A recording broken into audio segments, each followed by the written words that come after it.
Hey, good morning, everyone. Michael Fanning. This is warm up 418. And as you can see, I'm coming to you from my band room because it's kind of rainy outside today.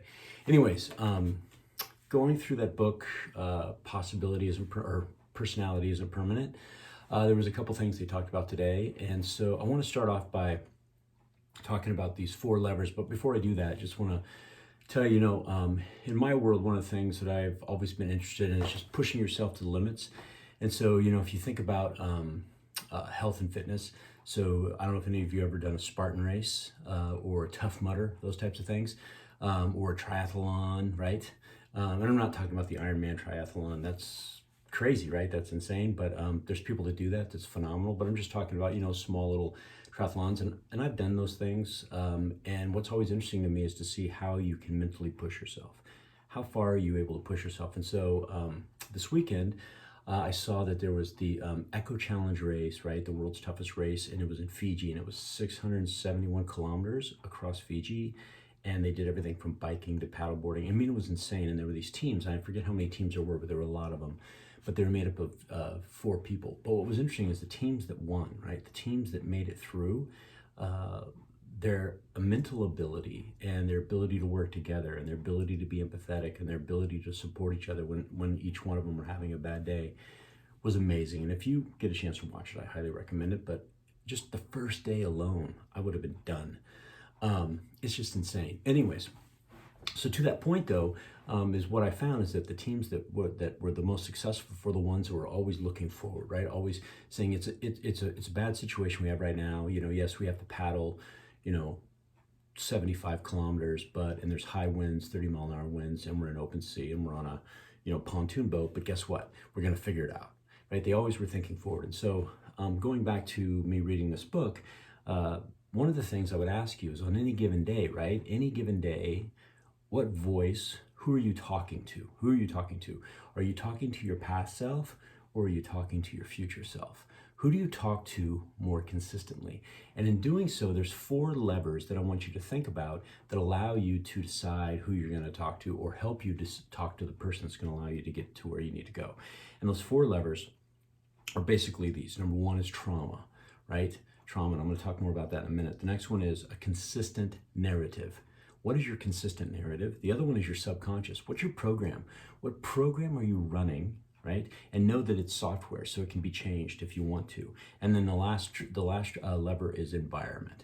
So I'm going to talk about these four over the course of this week, but let me talk about the first one, trauma. Trauma, if you think about it, trauma, a lot of people who live in the past, who have a lot of conversations with their past self, is because of this, because they had a trauma. And by the way, when I say trauma can be all kinds of stuff, right?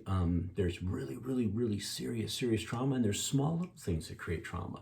But the point is this, is that if we keep having conversations with that trauma because we bottled it up. And most people, what happens when they have trauma, they do this.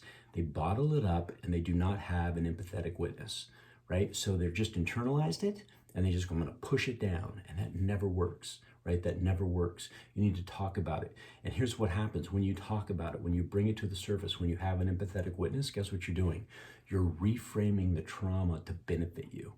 You're reframing the trauma to benefit you.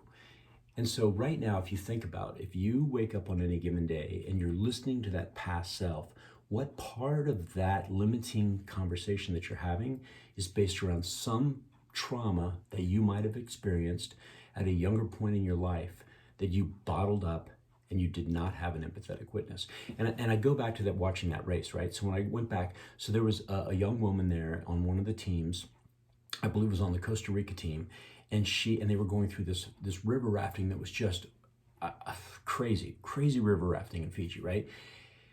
And they said that she had been in a similar race, I think 6 years earlier, where she had fallen out of the raft and she had drowned and died, and they brought her back to life.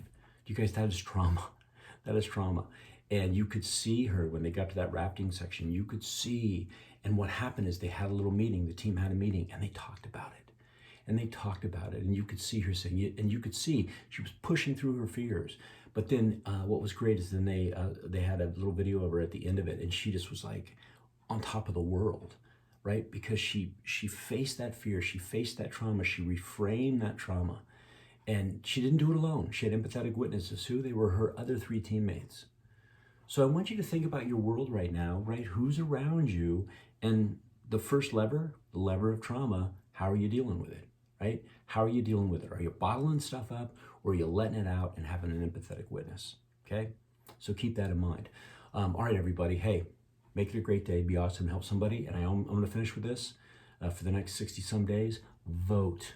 Vote, right? It is your right to vote. Do it now, right? Or do it when we're able. Do it as soon as you can. All right, everybody. Hey, be awesome and help somebody.